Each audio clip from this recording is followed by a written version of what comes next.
নমস্কার, সুন্দরবন ডায়েরিতে আপনাদের সকলকে স্বাগত জানাচ্ছি। আজকে নতুন জমির এখান থেকে এই পর্বটা শুরু করলাম। আর এখানে আসার কারণ হচ্ছে, কয়েকদিন ধরে আপনাদেরকে বলছিলাম যে এখানে মালপত্র নিয়ে আসা হবে। তার আগে যেটা করতে হবে, আমাদের যে ব্রিজটা করা হয়েছে, ব্রিজের ওখানে দুধারে মাটি ফেলতে হবে। তো ধান কাটার পরে মাটির গাড়িগুলো চলতে একটু দেরি হয়, কারণ মাঠ শুকানোর ব্যাপার থাকে, মাটি সংগ্রহ করার ব্যাপার থাকে। তো সেটা মোটামুটি হয়েছে, এখন মাটির গাড়িও ঠিক হয়েছে। আর যারাই মাটির গাড়ি চালায় বা মাটির এই কাজের সঙ্গে যুক্ত, বেশিরভাগই সব অন্ধ্রে ছিলেন। তো তারা ফিরতে শুরু করেছেন আর গাড়িও চলতে শুরু করেছে। তো প্রথম গাড়ি চলার শুরুতেই আমার এখানে মাটি পড়বে। আর আজকে ওই চেন গাড়ি, যে গাড়ি মাটি কাটে, যে ট্রলিতে মাটি বহন করা হয়, সেগুলো সব চলে এসছে। তো এখানে ব্রিজের দুই ধারে মাটি পড়বে। আর তারপরে সরাসরি আমার পেছনে যে রাস্তা থেকে মালপত্র একদম নতুন ভিটের উপরে চলে আসবে। বাড়ির কাজ শুরু করতে গেলে এটা করার দরকার সবার আগে। তো সেই কাজটাই আজকে হচ্ছে বা হবে। তো আপনারা সঙ্গে থাকুন, সম্পূর্ণ ভিডিওটা দেখতে থাকুন। আশা রাখছি ভালো লাগবে। যারা নতুন দেখছেন, চ্যানেলটি সাবস্ক্রাইব করে আমাদের পাশে থাকবেন।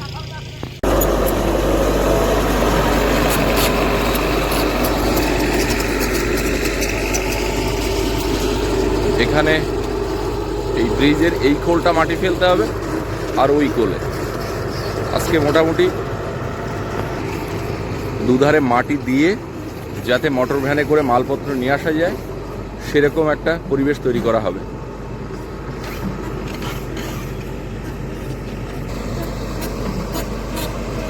এইখান থেকে একটা র্যাম্প করা হচ্ছে, যেখান দিয়ে গাড়িগুলো উঠতে পারবে।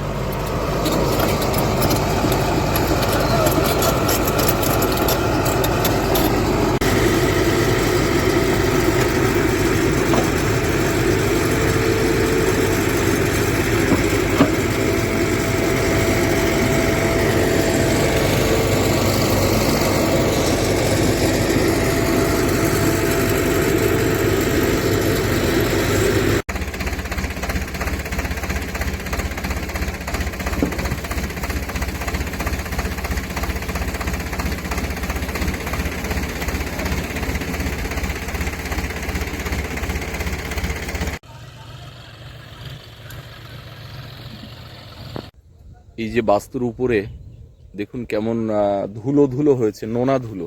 পুকুরে তলার মাটি তোলা হয়েছিল। এবার এতে কিন্তু সবজি আনাজ লাগাতে বা কোনো গাছ লাগাতে একটু অসুবিধা হয়। এবার এই যে বিলের যে মাটি, উপরের মাটি, সেই মাটিটাই এখানে আসছে। আর এই বিলের মাটি এর উপরে ছড়িয়ে দেব কিছু, দিলে আবার উপরে সবজি আনাজ বা কোনো গাছগাছালি লাগাতে সুবিধা হবে। আর না হলে এই যে মাটিটা একটু লবণাক্ত হয়ে আছে, এটা আবার মিঠে হয়ে যাবে, সময় লাগবে একটু। কয়েকটা বর্ষা যাবে, ধোয়াট পড়বে তারপরে। আর এই যে বিলের উপরের অংশের মাটিতে ভালো বাগান বাড়ি করা যায়। তো এই মাটিটা পেয়েছি, এই মাটিটা ছড়িয়ে দেব এখানে দুধারে দেওয়ার পরে। যেটা অবশিষ্ট থাকবে সেটা গাড়িতে যারা কাজ করছে তাদের জন্য টিফিন আনতে গেছিল, আসলেই যেখানে কাটছে ওইখানে একটু যাও তো তুমি। যেখানে মাটি কাটছে ওখানে গিয়ে বলো যে গাড়িতে মাটি আর একটু বেশি দিতে বলছে, বেশি দে। বলো এমনি ঝুড়ো মাটি কম আসছে, বলো গাড়িতে বেশি করে মাটি দিতে বলো। ওখানকে দাঁড়াও, যাও। ব্রিজের উপরে উঠে এলাম, গাড়ি আসছে। বাবা তো ও মাথার দিকে গেল, গাড়িতে মাটি কম দিচ্ছে। বাবাকে বললাম যে যাও গিয়ে মাটি বেশি করে দিতে বলো। ওখানে কেউ একজন থাকলে 2 বাকেট মাটি বেশি দিলেই অনেক মাটি। তো বাবা ওদিকে গেছে, আর আমি এখানে ব্রিজের উপরে আছি। আর এদিকেই মাটি ঢিবি হচ্ছে। এদিকে মোটামুটি ব্রিজের কোল পর্যন্ত মাটি এসে গেছে। এই মাটিটা একটুখানি এদিকে ঠেলে দিলেই অনেকটা লেভেল হয়ে যাবে। আর এই সাইডে মাটি দেওয়ার জন্য এই ফাঁকা অংশটাতে মাটি দিতে হবে, যে কারণে মাটিগুলো এইখানে ফেলা হচ্ছে। ওই চেন গাড়িটা এসে এখানে নেমে এই মাটি এখানে শিফট করবে।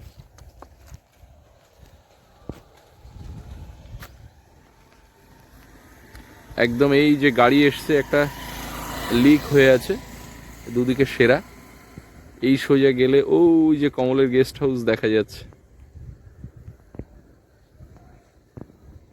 ফোন করলাম, বললো আমি তোকে দেখতে পাচ্ছি। ভেবেছিলাম মাটি যে পরিমাণ পাবো সেই পরিমাণ মাটি কিন্তু পাওয়া যায়নি। মাঠ থেকে মাটি নিয়ে আসা হচ্ছে, তো একটা উঁচু জায়গা ছিল, সেখান থেকে মাটি চেঁচে আর নিয়ে আসা হচ্ছে। তো যে কাকার কাছ থেকে মাটি নিয়েছি, যে কাকার জমি থেকে, একটু আগে ফোন করে বলল যে বাবু আর মাটি দেওয়ার মতো জায়গা নেই, যতটুখানি মাটি দেওয়ার ছিল সেটা দেওয়া হয়ে গেছে। তো ভেবেছিলাম গাড়ি 40 মাটি হবে, ব্রিজের দুপোলে দেওয়ার পরেও কিছু এই মাঠের মাটি বাস্তুর উপরে ছড়িয়ে দেবো। তো ওই 25-26 গাড়ি মতো মাটি হলো, আর মাটি হচ্ছে না। তো আমি বললাম আর কি করা যাবে, না হলে এখন ওই চেন গাড়ি যে মাটি কাটছে ওই গাড়িটা এখন এদিকে আসবে, এসে ব্রিজের অপোজিট সাইডে মানে রাস্তার যে সাইডটা আছে ওই সাইডে যে মাটি ঢিবি করা আছে এক জায়গাতে, ওই মাটিটা শিফট করবে। কমল বলল তোর ওখানে যাবো, এক পাক ঘুরে যাব। তো প্রায় 10-15 মিনিট হয়ে গেল, পথের দিকে তাকিয়ে আছি, আসছে আসছে, এখনো বাবুর দেখা পাইনি। মানে খড় ঢিবি করা ছিল, এখানে কয়েক গাড়ি মাটি একটু ফেলে নিচ্ছিলাম, আর 2-5 গাড়ি মাটি ফেললে হতো। তো 3 গাড়ি মাটি এখানে দিয়েছে, আরও গাড়ি 5 হলে এখানে একটা ছোটোখাটো ঘর করব, একটু লোকজন থাকার জন্য, মালপত্র রাখার জন্য। তো সেটা একটু উঁচু হতো, সে তো আর হলো না। বোধহয় আর 1 গাড়ি মাটি আসছে, এই মাটিটা এখানে ফেলে দেবো। আর এদিকে মাটি ঢিবি করা আছে, এপারটা কমপ্লিট হয়ে যাবে, ওপারের জন্য এই সামনে মাটি ঢিবি করা, এই মাটি নিয়ে ওধারে সরাতে হবে। এই যে মাটি এখানে ঢিবি করা আছে, চেন গাড়িটা এখান দিয়ে নেমে ওখানে দাঁড়িয়ে এই মাটি শিফট করে ওপারে দেবে।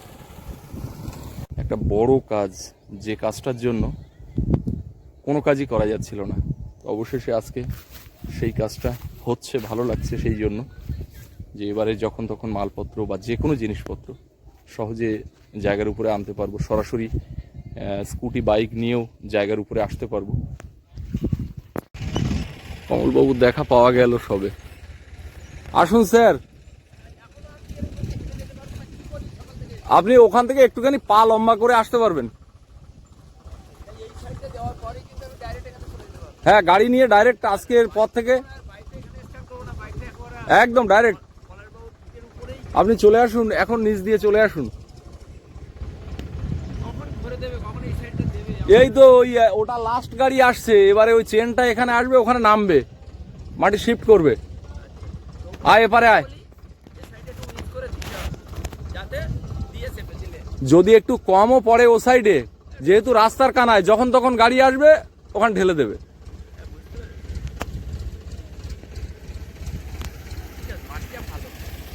এই মাটিটা বাগানে ছড়াতে পারলে যা হতো না, ওই মাটিটা আবার এইখানের জন্য ভালো, কিন্তু যা চেয়েছি এর উপরে একটা স্ল্যাব করে ছাড়া যায়।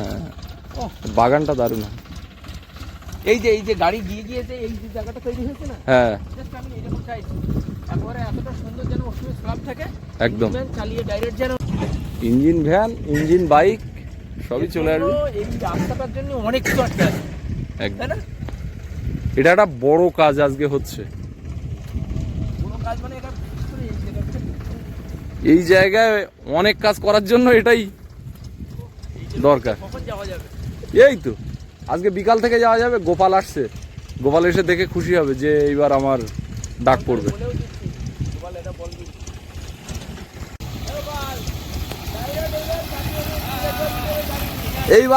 এইবারে আর কোনো বাহানা চলবে না, চলো।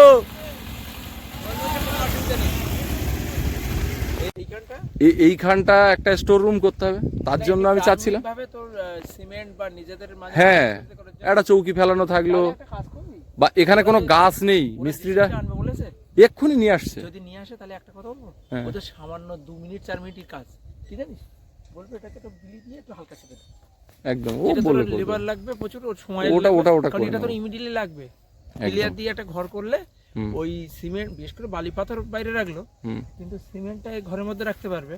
হুম ওই অনেক সময় বিশ্রাম টাম নেবে, মোটর ফটর এটা ওটা ওর সামগ্রী সব রাখতে হবে, তো হুম। ইমিডিয়েটলি তোর একটা ঘর না দরকার। ওইখানে ওই পিলার গুলো আর আপ্যায়নে ঘর রয়েছে। তো ওই কোণে হবে দক্ষিণ হ্যাঁ, দিকে। এই কর্নারে ঘর হবে, এই দক্ষিণ দিকে ফেরানো। আর এই কোণে ঈশান কোণ পড়ছে এইটা, এখানে এখানে মন্দির, বাবা মহাদেবের মন্দির, বাবা মহাদেব থাকবে। আর শিব চতুর্দশী হ্যাঁ, অনুষ্ঠান হবে এবছর আর হবে না, আগামী বছর থেকে একটা আশা আছে। শিব চতুর্দশীটা সুন্দর করে করার ইচ্ছা আছে, বাবা ভোলানাথের কৃপায় Plan সেটা একদম কতদূর কি হয় ঠিকই আছে, দেখি। কিন্তু একটা জিনিসকে এটা খুব গুরুত্ব সহকারে কন্টিনিউ কাজটা চালিয়ে যেতে হবে। হুম। কমলেরও কিন্তু মাটির প্রয়োজন। এই তোর ওখানে মাটির গাড়ি ওরা এসেছিল এখন? হ্যাঁ হ্যাঁ, ফোন করেছে আবার ওরা। কথা বলেনি, কথা বলেনি। হ্যাঁ এই যে নিচটা, হ্যাঁ, এই নিচটা কিন্তু ঝুড়ো মাটি দেওয়াটা ঠিক হবে না, একটুখানি কাঁচা মাটি এখান থেকে কয়েক বাকেট তুলে নেবো, তারপরে দিলে সুবিধা হবে, তাতে ড্রেনের মাটিটা জলটা সুবিধা হবে। ও নেমে আসছে। র্যাপটা তৈরি করছে না, এই একটা মাটি ফেলে পুরো ওটার করে নিতে হবে। ওখানে একটা লোক লাগিয়ে দিয়ে একদম দিয়ে গাছ টাছ কেটে নিয়ে চলে হ্যাঁ হ্যাঁ, ওই যে এতে মাটি তো যা আনা হয়ে গেছে, এবার মাটিগুলো দুই ধারে দিয়ে আর ড্রেসিং করে দিচ্ছি। এপারটা মোটামুটি হয়ে গেছে, এখান থেকে সোজা গাড়ি এবার ব্রিজের উপর দিয়ে যেতে পারবে। এবার ওই সাইডটা মাটিগুলো ঠিকঠাক করে দিচ্ছে এখন, তাও ঘন্টাখানেক লাগবে এধার ওধার করে আর রাস্তা কমপ্লিট হতো। নতুন জায়গার ওখান থেকে চলে এলাম বাড়িতে, আর মোটামুটি ব্রিজের দুপারের মাটি একদম কমপ্লিট হয়ে গেছে। এবারে কাঁচা শুকনো দুরকম মাটি আছে, তো একটুখানি 2-4 দিন রোদ খেলে শুকিয়ে যাবে। তবে আশা করছি 2 দিন পরে বাইক নিয়ে সোজা জায়গার উপরে যাওয়া যাবে। আর 1-1 সপ্তাহ পরে ভারী গাড়ি নিয়েও ঢোকা যাবে। মানে ভারী গাড়ি বলতে ওই মোটর ভ্যান, যেগুলোতে আমাদের এখানে মালপত্র পরিবহন হয়। যাই হোক, বাড়ির দিকে যাই, সকাল থেকে খাওয়া হয়নি, এখন 2টো বেজে গেছে। খিদেও পেয়েছে আর জল তেষ্টাও পেয়েছে। হাঁসগুলো তুলবো, আর এই মাথার দিকে চলে এলাম, এইসব জিনিসপত্র গোছাবো চারিধারে, বাইরের জিনিসপত্র। আর ওই কলার কাঁদি কলা পইকেছে, এক ছড়া পুরো পইকে গেছে, তার রাত্রির বাদুর লাগবে কোন, তা একটু সল সল কাটতেও তো তার সময় পায়নি, তাই এখন যাচ্ছি কলার কাঁদিটা কেটে আনবো, এই ঘরে দিয়ে দেবো।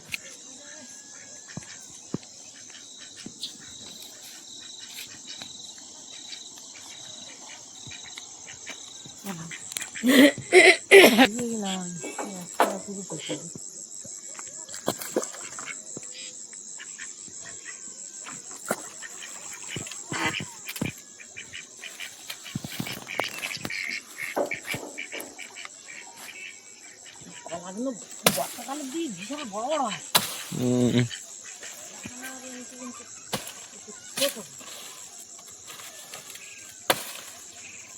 লিদা কাটার পরে 15 দিন বাদে ওই দিয়ে কাটতে হবে। আরো আগে কাটতে হবে, তার মানে 15 দিন বাদে খাঁটি দেবে।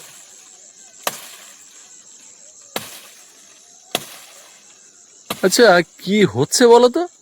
এখানেও তো দেখছি এই কলা গাছ মরে গেল, কই? এই যে পাতা শুকনো। না না, এটা মরিনি। আরে উপরে তো পাতা শুকনো দেখতে পাচ্ছি। ওই পাতা শুকনো, ও এখন গাছে কলা পচে গেছে, এখন একটু একটা পাতা ওই রকম দিস গাছে কাঁচা। এও পেকে উঠছে, এ কলাও তোমার 2-4 দিনের মধ্যে কাটতে হবে।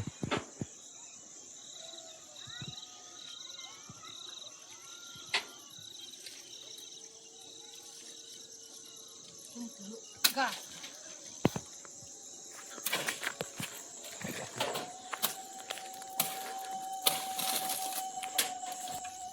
জালে বেঁধে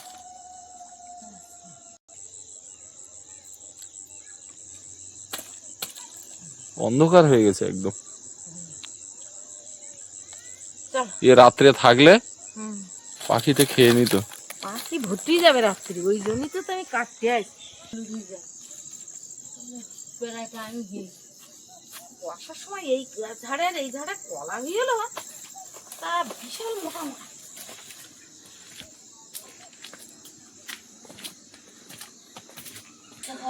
লাইট জ্বেলে দিলাম।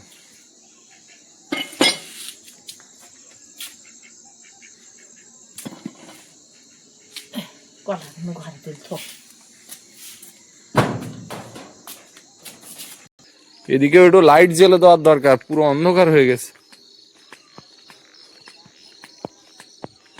সারাদিন তো ছিলাম ওই মাটির গাড়ির ওখানে, আর তারপরে এখানে এসে কুকিংয়ের ভিডিও হয়েছে, তারপরে সকালে ডায়েরির ভিডিও এডিট হয়েছে। এই ভিডিওটা যতটা ওখানে নতুন বাড়িতে হয়েছিল সেটা এডিট করেছি।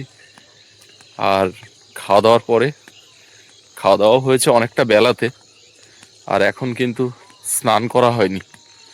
এবারে যাব স্নান করতে, স্নান দান করে সোজা বিনা পানি। এ সুস্মিতা, সুস্মিতা ঘরে? এটা কে? আমার সোনা মা। ড্রেস পরাচ্ছিলাম। তুমি এই ড্রেস পরেছো? এই ড্রেসে প্যান্ট, জামা, মোজা সব আছে, শুধু টুপিটা নেই। ওর সঙ্গে টুপিটা জুড়ে দিলে হয়ে যেত। টুপিটা জুড়ে দিলে কত ভালো হতো না? এইগুলো পরাতে গেলে ডাইপার না পরিয়ে একদম মানে না, না হলে পুরো দিলে সেটিং একদম যাবে, সেটিং করে তারপরে এই যে এমা এমা দেখ দেখ চাঁদ উঠেছে, ওই বাঁকা চাঁদ উঠেছে আকাশে, দেখ ওই যে।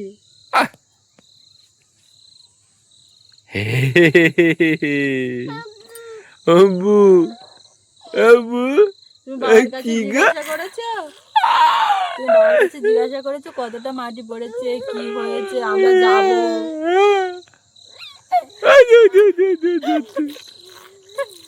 কথা বলতে বলতে না।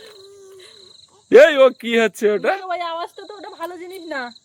সব ভালো জিনিস। এই না, মেয়ে যা করবে মেয়ের বাবার কাছে। মেয়ের কোনো ভুল নেই। আচ্ছা সৌরভ আসবে কতক্ষণ, আমি পথের এই দিকে তো যাচ্ছি, আসবে। ওই জন্য বাইরে বেরোলাম। ও তো সেই আসলো ওখান থেকে, একটু বেলা গেল, তারপরে তো রান্না বান্না হলো, ভিডিও আমি বললাম, সব বললাম এক্ষুনি যে আমাকে এবার স্নান করতে হবে। এবার ওকে বলছে আছি এত কষ্ট হয়ে যাচ্ছে সব, তুমি এই ঘর বাঁধা যখন শুরু হবে আরো কতটা প্রেশার পড়বে, মানে ঘরে ভালো ঘরে বাস করতে গেলে তার আগে যা খাটনি পড়বে। কষ্ট না করলে কেষ্ট মেলে না ম্যাডাম। আমি এখন থেকে ভাবছি মানে বিরাট এক ছোটাছুটি টানা পড়েন পড়বে, তার মাঝখানে ছেলেটাকে ওই দিয়ে আসা ওই যে একটা ব্যাপার ওটা আছে, এদিকে ঘরে, এদিকে ভিডিও, এদিকে বাড়ি, সব মিলিয়ে চলবে। তার মধ্যেও আমাদের টেনে উঠতে হবে সবকিছু মানে সামলে এই পর্যন্ত এসছি যখন, পারবো আশা করি। আপনাদের একদম একদম আশীর্বাদ থাকলে, আপনারা সাথে থাকলে। ওই ওই ওই ওই ওই চলো চলো হয়ে গেল। তোমার জন্যই তো অপেক্ষা করছি, তুমি এখন না আসলে। ওই বাবা, হাত পা দিয়ে হাত পা ধো, হাত পা ধো, দেখেছো? হাত পা ধো বাবু। ওর দেখে হাসি শুরু করে দিয়েছে।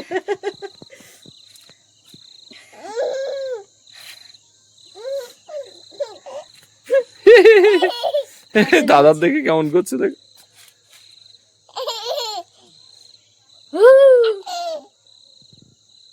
বল তুই খেলে এসছিস দাদা, হাত পা ধুয়ে আয়, তারপরে যাবো।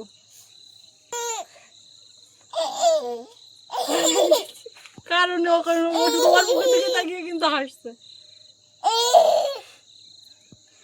কিছু বলছো না। সোনা তুমি বাড়ি ছিলে না, সব স্কুল থেকে বাড়ি যাচ্ছিল ছেলেপুলে রাস্তা দিয়ে, তখন ও দেখছে আর ভাবছে আমার দাদা মনে হয় এবার ঢুকছে। দাদার দেখে কত নিয়ে নিয়ে একটু নিয়ে, হাত পা ধোবে না, তুই নিয়ে কিচ্ছু হবে না, তুই নে, তোর কাছে যাবে, দেখ দেখ তুই নে। কায়দা কানুন করতে করতে হয়ে গেল। নে নে নে নে তুই একটু নে। যাও যাও যাও। ওলে বাবালে, এসে গেছি। এটা কি গো? দাদার কোলে উঠেছো? দাদার কোলে, দাদার কোলে, তুমি দাদার কোলে উঠেছো? ওলে বাবা, ওলে বাবা।